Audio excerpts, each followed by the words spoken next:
জুলাই জাতীয় সনদ যদি ঘোষিত না হয়, এর যদি আইনি ভিত্তি না থাকে, তাহলে বাংলাদেশের এই যে 12-13 মাস যাবৎ 424 দিন যাবৎ বর্তমান সরকার রাষ্ট্র পরিচালনা করছে, 424 দিনের তাদের রাষ্ট্র পরিচালনা সম্পূর্ণ ইলিগাল হয়ে যাবে, অবৈধ হয়ে যাবে।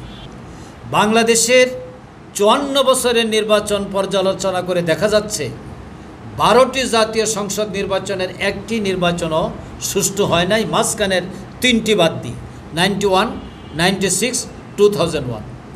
এই 3টি হয়েছিল কেয়ারটেকার সরকারের অধীনে এবং এটা পারফেক্ট ইলেকশন হয়েছিল।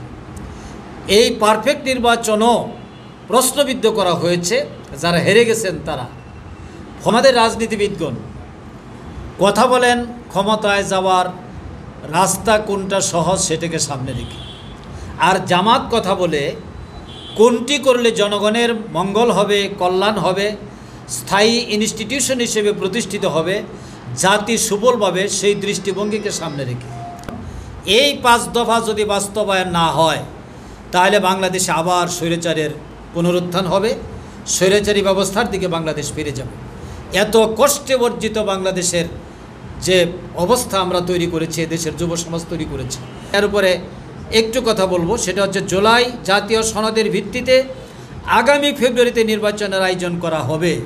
কারণ জুলাই জাতীয় সনদ যদি ঘোষিত না হয়, এর যদি আইনি ভিত্তি না থাকে, তাহলে বাংলাদেশের এই যে 12-13 মাস যাবৎ 424 দিন যাবৎ বর্তমান সরকার রাষ্ট্র পরিচালনা করছে, 424 দিনের তাদের রাষ্ট্র পরিচালনা সম্পূর্ণ ইলিগাল হয়ে যাবে, অবৈধ হয়ে যাবে। 100% ভোটের পার্লামেন্ট গঠিত হইতে হবে। এটা হলো পারফেক্ট অ্যান্ড পিওর ডেমোক্রেসি। 100% ভোটারের প্রতিনিধি এখানে নিশ্চিত হবে। 40% ভোটাররা রাষ্ট্র ক্ষমতা চালাবেন, এইটাকে আমরা কিছুতেই পিওর ডেমোক্রেসি বলতে পারছি না। এই জন্যই পিআর সিস্টেম।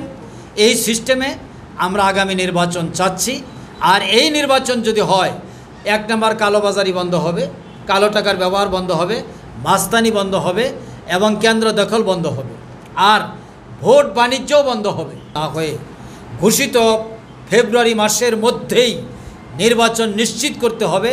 তার আগে সকল দাবি কার্যকর করার মাধ্যমে বাংলাদেশে একটি ফ্রেশ এনভায়রনমেন্ট প্রতিষ্ঠিত করতে হবে। জামাতের মধ্যে কোনো কাদা মাখি নাই, দূরত্ব নাই এবং কোনো দ্বন্দ্ব এবং সংঘাত নাই। একটা রাজনৈতিক ডিবেট আছে, একটা রাজনৈতিক তর্ক বিতর্ক আছে। এইটা যদি না থাকে, তাহলে রাজনীতির যে বিউটিফিকেশন অফ পলিটিক্স এটা থাকবে না।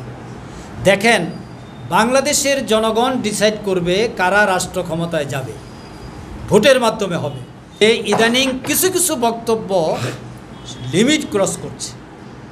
সভ্যতা, ভব্যতা এবং পার্লামেন্টারিয়ান ল্যাঙ্গুয়েজ, পলিটিক্যাল ল্যাঙ্গুয়েজ সব কিছু কিন্তু বিদায় নিচ্ছে। এটা কোনো ব্যবস্থাতে কাম্য হয় না।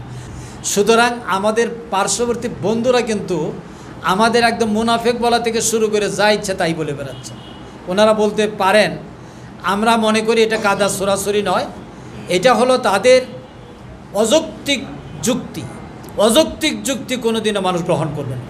জামাত তার যৌক্তিক রাজনীতি করছে এবং যৌক্তিক রাজনীতি করে যাবে। আজকে যে জাগরণটা সৃষ্টি হয়েছে, এই জাগরণটা হয়েছে একটা মরালিটির পক্ষে, আইডিওলজির পক্ষে এবং পরিবর্তনের পক্ষে। এই পরিবর্তনের নেতৃত্বে আছে জামাত এবং জামাত সফল হবে ইনশাআল্লাহ।